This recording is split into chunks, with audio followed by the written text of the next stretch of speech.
we don't think of this as philanthropy. Tenants are paying us rent and we are making improvements. Yes, we are being good human beings and doing the right thing, but I don't want to put us too high on a pedestal to say that this isn't philanthropy, right? We expect people to pay. And that's why I say I can't help every individual tenant, because if they're not going to be able to pay their rent, I'm going to be able to guide them to an organization that might be able to help them. But ultimately, I'm not going to be there to pay that rent for them. And that's why I'm saying it's not philanthropy. And we're not helping every single individual. We're helping the community. So some people want to say in their brain, I do my good work over here, which is philanthropy, and I do my investing over here, which is about me and money. And there is not an interlink between. And that's okay. That's not my job to say that you're right or wrong when you say that, right? It happens to be just this amazing opportunity to do good things and make money. But again, some people just want that return. That's where we leave it.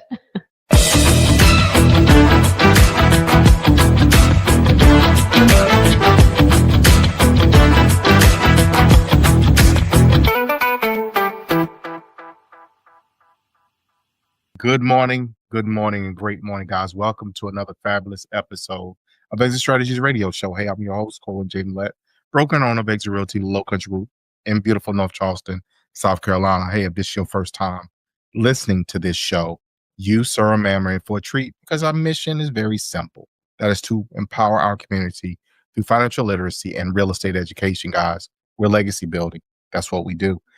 So super excited for today's show. Quick shout out to those who we love and those who love us. Elder and Pastor Evans, my mama out there in Monkey's Corner, y'all to listen to us in Muddy Mullins, and always my folks out there in Hollywood, what you know, no good. Thank you so much for tuning in. We really appreciate it. So I'm super stoked about today's someone who works in the real estate space, but more importantly is really and truly making a difference. So for you listeners, I want to pose this question. How do you turn a distressed property into a legacy build opportunity? Our guest today has delivered over 37% returns doing just that. So I want you guys to tune in, because you're going to get a tremendous amount of information from us today. So today I am very honored to have with us none other than Miss Amy Rubenstein. She is the CEO. That means she's the boss of Clear Investment Group. And she is a commercial real estate practitioner with over 2 decades of experience in this space, with over a half, and I'm going to put the B on, I ain't going to leave it in the millions. We're going to move it up to the B, over $500 million track record. And more importantly, a passion for revitalizing workforce housing across America. Amy, how are you doing today? I am great. Thank you for that lovely introduction. It's really nice to be here with you. Well, thank you. Thank you so much. And thank you for taking time out of your busy schedule to be with us here on the show. So I did mine. What's yours? Give our listeners that high-level overview of who you are and what you do. Sure. So I have been working in the real estate world for about 23 years, and I have always been focused on multifamily properties, so apartment buildings, with a strong focus, and right now a singular focus, of distressed workforce housing or low-income housing or affordable housing in words.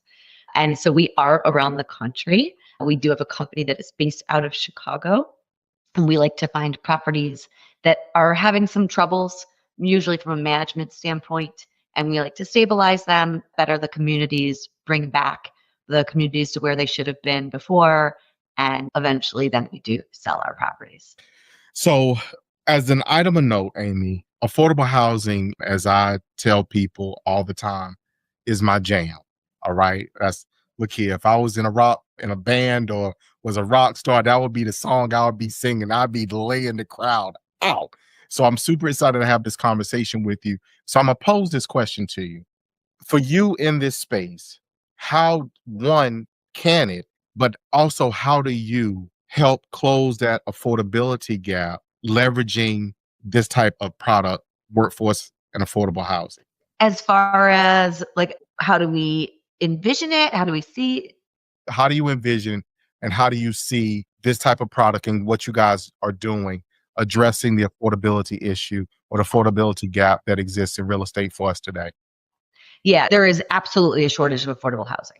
And one of the reasons that it exists is because without government subsidies, because we don't do government subsidized housing. So we're not like LIHTC or we're not Section 8 housing. We're just naturally affordable housing. And there's a shortage of it because when we are buying and selling our properties, we are buying far below the cost of replacement and we are selling below the cost of replacement. And so therefore, it's hard for someone else to come in and compete in that world when they're building something new, right?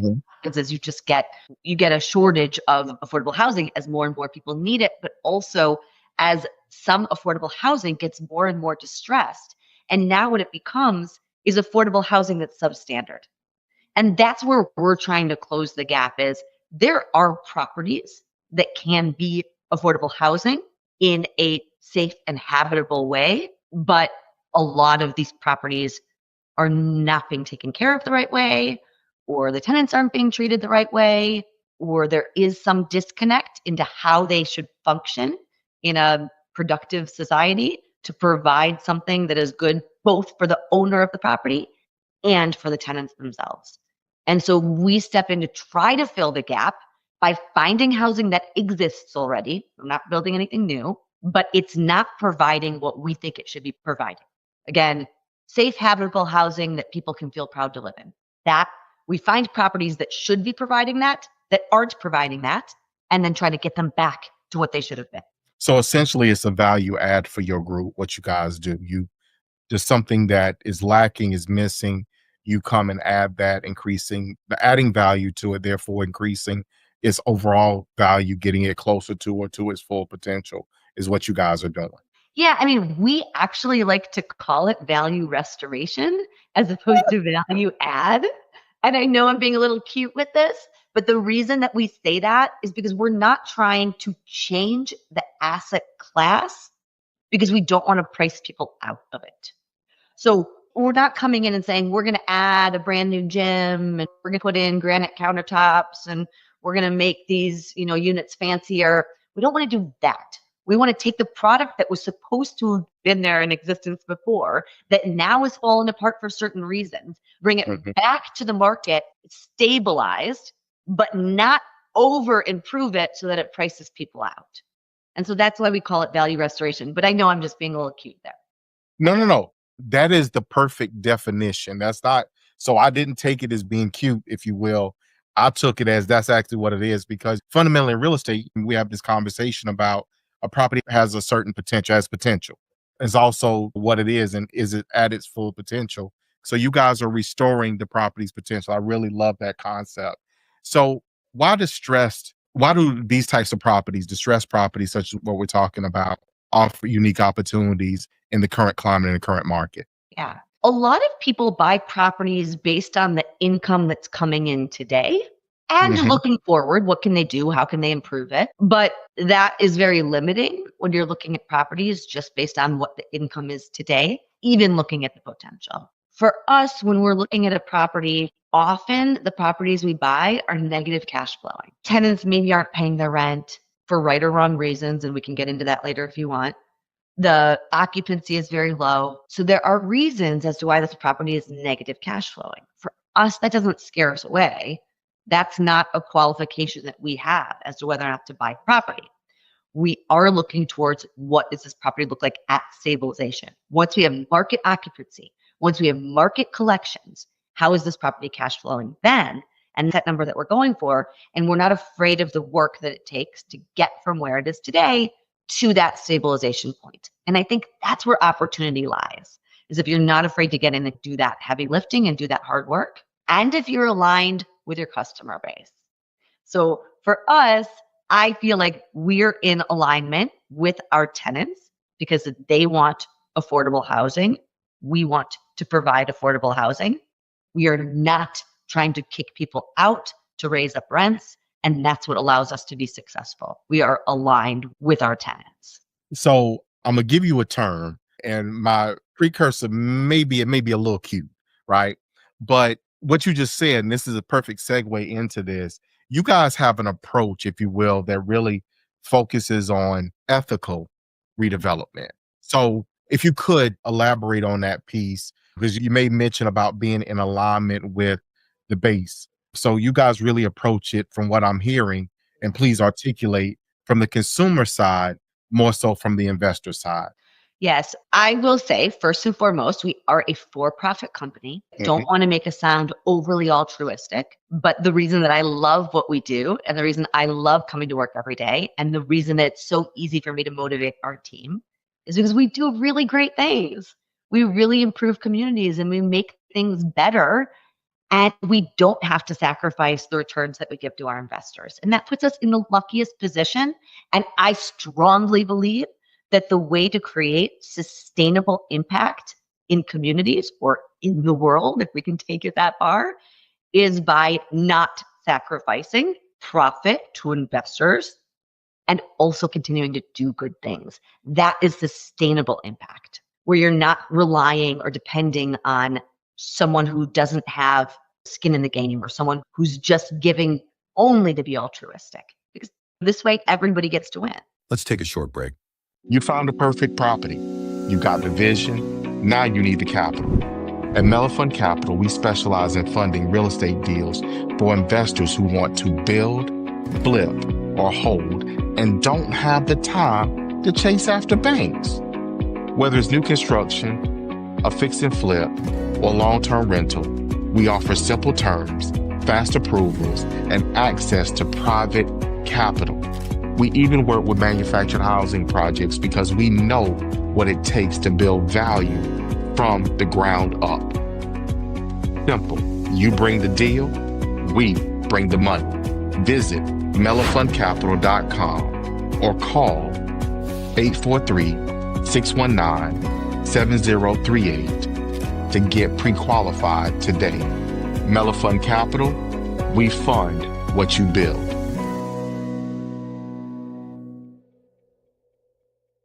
So what you just made, and to give the point in a moment ago, was because what you're defining, I have a term written on my board, impact investing. You can probably have heard this before, but impact investing, I have it written up on my board as a reminder. So I'm going to actually add this to my board as a reminder of why we do this. So essentially, you've managed to accumulate and cultivate a relationship with people who are like-minded, who are willing to invest and with you or work with you all to carry out this mission. Is that correct? Sure. I don't call us, we are impact investors, 100%. Okay. When I'm pitching to investors, I'm usually not saying that unless I know that that's something that they are also appreciative of. We're going to be impact investors whether they want it or not, but not everybody, some people care quite a bit about it. Some people don't. So it's not something we lead with. We just happen to be impact investors. It makes us happy. And anyone else who it makes happy, we're happy to share that information that we are impact investors. And for people that don't really care, it doesn't matter. We're going to do it anyways, right? I think that people investors sometimes hear impact investing and think we're sacrificing. And that's what we want to avoid. Just want to be good people and do the right thing and make our investors money.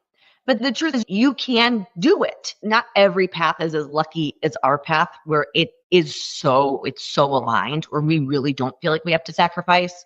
So I feel like we're a lucky company to be able to work to be able to both make those profits and make an impact. And when I say impact investing, I also want to say we are trying to impact the greater community as opposed to every single individual in the building. It is nearly impossible for us to be able to help every individual tenant, but we can help the community of tenants as a whole. Our community, our complex, right? So we have to think about what is going to benefit this apartment complex, as opposed to how does each and every tenant in that building get a positive impact? We're saying, how does this community as a whole have a positive impact? I like that. I say that because we don't have the capacity to solve every tenant's problems, because a lot of their problems we're not capable of solving. And so we're only able to solve the things that we as a company are capable of solving, which is a little bit more community-based than individual-based. That makes sense. So essentially, you're not able to address all life ills, but you can overall positive impact the residents as a whole that you guys house. So that's awesome. And thank you for that clarification and those final points as well, Amy, because we want people to really understand this. But you've obviously, your group is very fortunate not only have a mission, if you will, that is noble, but also to have people that are willing to be a part of that or otherwise assist, however that looks. Like you said, that's what you guys are going to do. So how are you guys managing? Obviously, this particular arena, this particular space is still influenced heavily by market trends, what's going on in the market, et cetera. How do you guys navigate that? What does that look like for you? What particular things do you really analyze to help you assess whether or not it's time for you to pause and slow on acquisitions or to accelerate or whatever that need to look like for you? So we are looking for distressed deals that can exist in every market. You can find distressed deals in the hot market. You can find distressed deals in the bottom market. I happen to think that we are in more of a buyer's market than a seller's market right now. I think we're towards the bottom. I don't know if we're at the very bottom, if we already popped off of the bottom, if we're still heading down. I'm not exactly sure. It's hard to tell when you're in it, but I am saying we're in the bottom area. There are lots of deals when you're in the bottom, but there's plenty of deals when you're in the top too, because you're looking for something. We are looking for something that is distressed independent of the market, of macroeconomics. So we're looking for, it could be that this property is hurting because of interest rates. It could be that the property is hurting because of any government changes. Those things could be possible, but those aren't the sole reasons why this property is hurting. The property that we buy is hurting for multiple reasons, and that might have been something that kind of tipped it over the edge. But this kind of distress that we're looking for happens everywhere. So how do we know when to buy something? Is we're looking for enough area of improvement where we actually are needed, where our skills of turning a property around is going to be useful. So there has to be enough of a delta between how it's performing now and how we think it can perform. And then we have to have a seller who needs us as a buyer. So for lack of a better way to put it, we're still playing matchmaker. We're still finding the person who, okay, look, you're my way out, so to speak. And in turn, that still provides you guys an opportunity going in. So I'm trying to find another word to replace investing, right? So with this type of platform, I'm going to use that word till I can think of something better, of being really community focused and making a difference and changing the community for the better. Where do you see the true impact, not only for the community, so that's one, but also for someone? So that's the front end. That's what you guys are doing. What do you see for the tenants, the residents, your communities? What do you see happen with them? Give us an example. And then on the back end of that, for the people who partner with you, work with you to fund these type of endeavors, what is the benefit for them for generational wealth and creation and wealth building? Yeah. That's a lot. Okay. We'll take it step by step, and I'll probably take us off track and you'll get me back on track. So for our tenants, most of the time when we come into a property, there's been a severe lack of communication between the owner and the tenants on whatever side it is. I mean, I don't even care whose fault it is. It's like whatever it is, there's miscommunication and people are not getting what they need. So for the tenant side, it's usually something like tenants aren't paying rent because their toilet hasn't been fixed in 6 months, or the pool hasn't been filled in the last 2 years, or nobody's ever in the office, so they don't know who to pay their rent to, or the property's been deteriorating from a crime standpoint. So when we're coming into a property, part of our due diligence is figuring out what are these tenants missing and what do they need, and can we provide what they need to get them back to paying rent and to then fill up the occupancy. And so we're asking the tenants constantly. And there are things that we can and can't help out with. The things that we can help with are things like, we can get your toilet fixed again, and we can fix that pool again so it works. And we can reduce crime on the property if the crime is coming from the property. We can't fix the outer community. We're going to only fix our individual community, right? So if crime is coming in from all over the neighborhood, where we might not be able to help. But if crime is coming from our property, we're going to help. We're going to fix that. So that's the kind of stuff that we're providing back to tenants. What we're not going to be able to fix is a tenant saying, well, we think that our rent should be slashed in half, or we think that we should have all these new amenities, or we want if they're looking for a different asset class or a different type, like we're not going to be able to come in and really make everything a brand new building because we have to keep it affordable, right? Certain things we can and can't do, and that's what we can provide for the tenant and the community. And for our investors, again, some people, you get a lot of family offices or individual investors that really do care about their investments making an impact in the world and that also want good returns. And so for those people, we're able to provide that outlet of putting your money in a place where you can feel good about the difference that you're making and you can have returns. And for some people, that really matters. And again, like I said, for other people, maybe they're philanthropic in their own ways. And I don't want this to be construed as what we do as philanthropy. We don't think of this as philanthropy.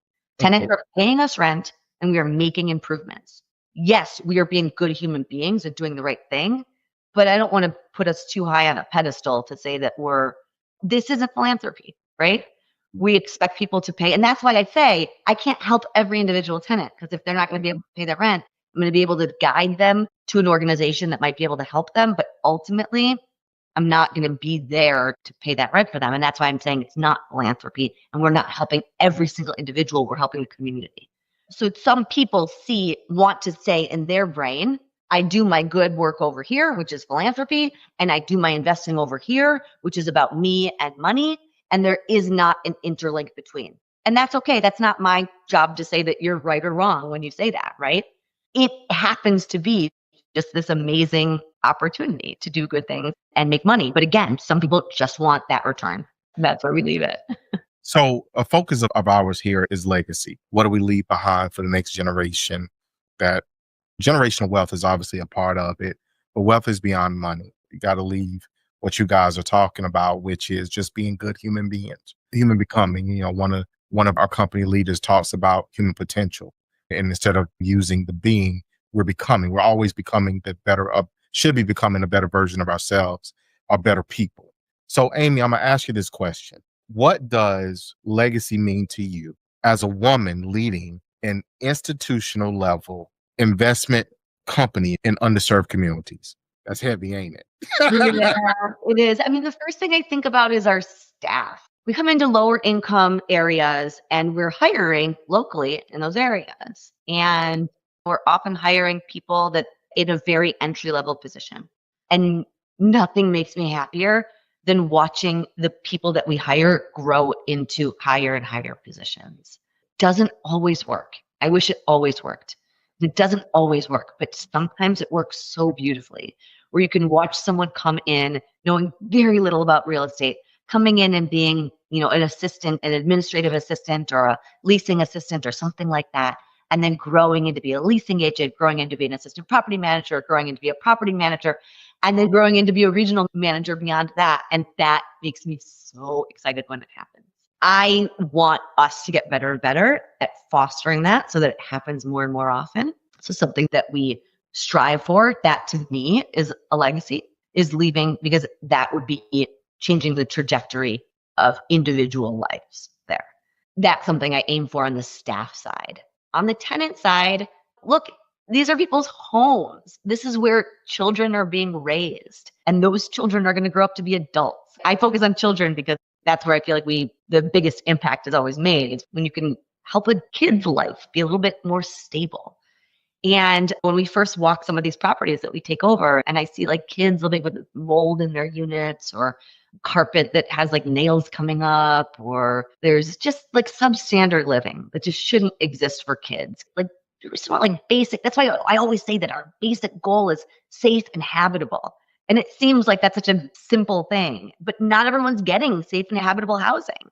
And so that is just being able to provide that to kids, I think is going to be a piece of legacy, because those kids now grow up to be adults and they have a different appreciation of things because they didn't have to struggle in a certain way. Nobody should have cockroaches running through their apartments. They just shouldn't. They shouldn't have to live like that. And so if I can come in and help that and make that better, and I don't want to do Band-Aid fixes. I don't want to come in and just pretend like we're doing something that's not really going to make a difference.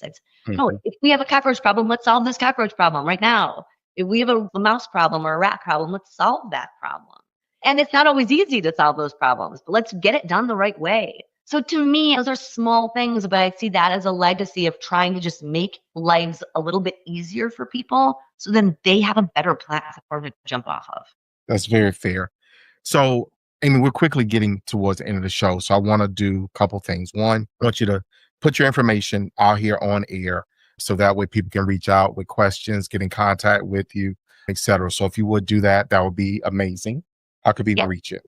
Yeah, our website is clearinvestgroup.com, and it has all sorts of ways to get in touch with us and more about what we do and how we do it.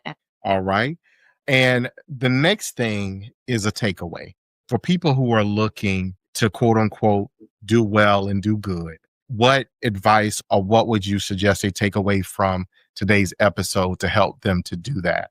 I would say if it's specific in real estate, or maybe it's in all sorts of forms of investment, but I think if you have a clear vision of where you want things to go and you stick to that end goal, a lot of times little things will come in the way and pull you aside from it. And even if they're worthy things, you're not going to get to that end goal if those little things aren't directly helping you go there.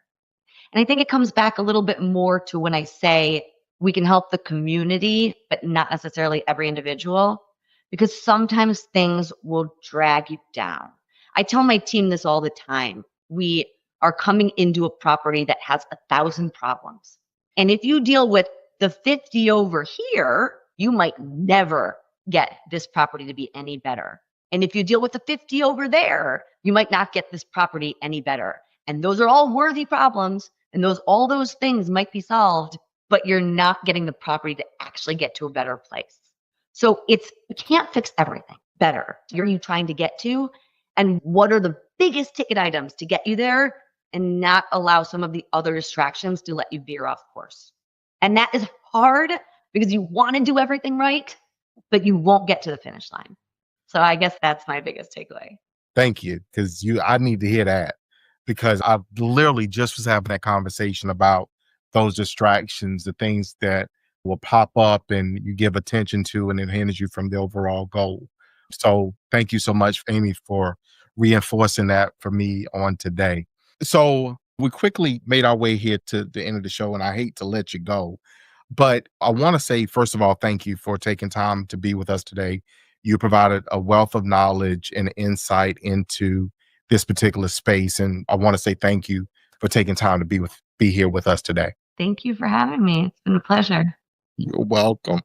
So for our listeners, guys, look, I want to encourage you all that have this in your heart, in your spirit, otherwise in your plan to do, take a look, explore, deep dive into community focused or community first investment opportunities. If this is your beast, if this is your animal, quote unquote, if this is your jam. If you have a question about legacy building, about investing, legacy investing, if you will, please submit those questions to us here at the show for future episodes. We'd love to address and not only answer your questions, but hopefully inspire someone else with the answers that we give and that we deliver.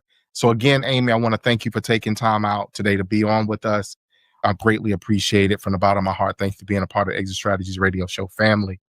For our listeners, y'all know how I feel. Y'all know what I say. Y'all know I always put the two of those things together, and I say it to you this way, which is to tell you that I love you. I love you. I love you. And we're going to see you guys